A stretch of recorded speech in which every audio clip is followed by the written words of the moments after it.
What's up, guys? It's Cam here with Ignition90.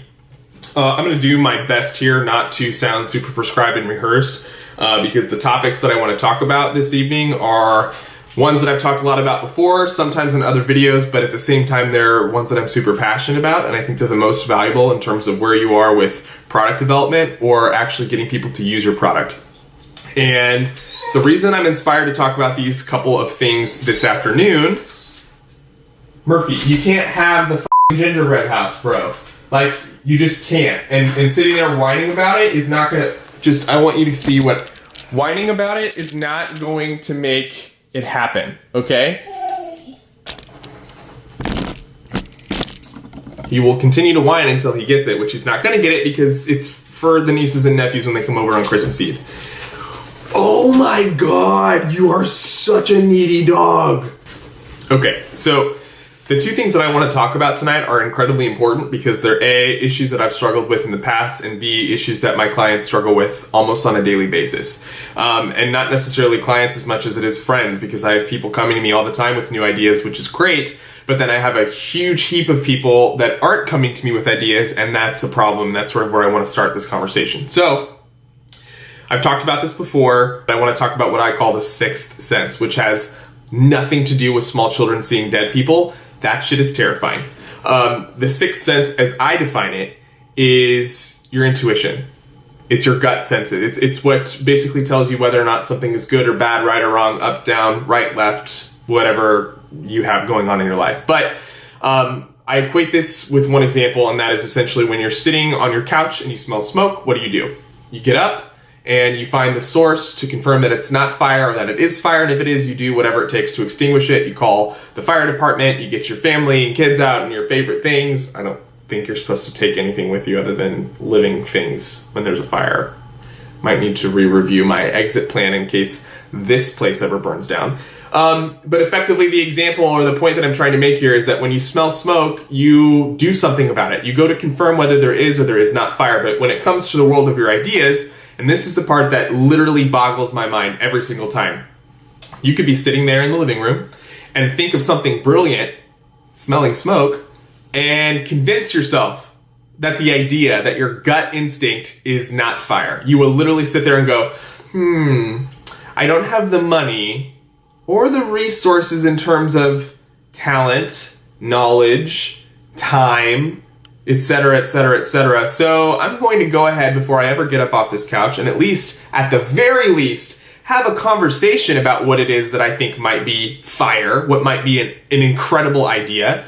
I'm just going to go ahead and rest with the belief that this is nothing. And I'm going to do nothing, and then at some point, maybe a year, 2 years, a week from now, somebody else is going to do the thing that I thought I could do, and I'm going to feel really shitty about the fact that I didn't at least have a conversation to validate whether or not my own idea was one that might have legs. Now, in a situation where you do have a product and you're looking for people to use it, the number one issue that I'm seeing today is a lot of the same. And what I mean by that is everything looks the same. It sounds the same. The way people are talking about their products, even in different verticals or industries, sounds the same. Websites all look the same. Apps look the same. And I get that we've reached a point of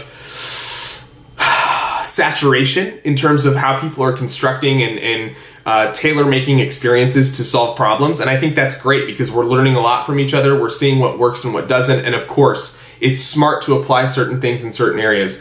But in the world of promotion, in the world of trying to get people to use your product, the minute you sound salesy, the minute you sound promotional, the minute you restrict access to something in order to get more information from them, or the minute that you go out and promise them something after they've done 10 to 15 different things, is the minute you turn people off. If you're spending more time talking about what your product does and no time or not enough time talking about what the experience of using your product means to somebody in their life, you're never going to get somebody to use it. The distinction there being that, sure, there are a number of different features that you've baked into the experience of your product to help achieve a specific outcome in terms of the value that you ultimately hope to provide somebody as they use it. And then there's the completely separate narrative that is, once you've provided the value, what is the impact on their life? How has it changed based on the fact that they've decided to invest the time and energy into using the thing that you've built? how is it making their experience better? That is an unseen part of the sort of promotional process these days that I think people respond to more. If you can tell someone, as an example, this product is going to give you back more time with your kids, or this product is going to give you more freedom to do the things that are outside of your job that you love. This product is going to give you more time to do nothing, which people don't do much of these days because we've always got these. We're always doing something. These are huge factors that people want to sort of daydream about. They're qualities of life that are scarce to them these days, given all of the requirements and the pressures that people have just in living their daily lives. So what I mean to say is that it's totally inauthentic to be promotional and to tell people that they need to use your product for any other reason outside of exactly what you authentically created it for, and that is providing some value and talking about that value. If you do that, more people are going to be curious and they're going to be more compelled to provide you feedback. I mean, if you start with an authentic conversation about how somebody can use this in their lives to make it better versus what it does to do those things, talk about the impact.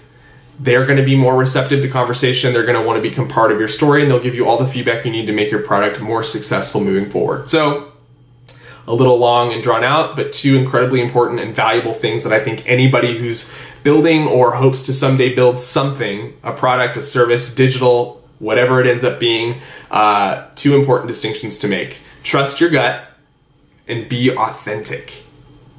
That's it. Thanks a lot, guys. We'll talk soon. Bye.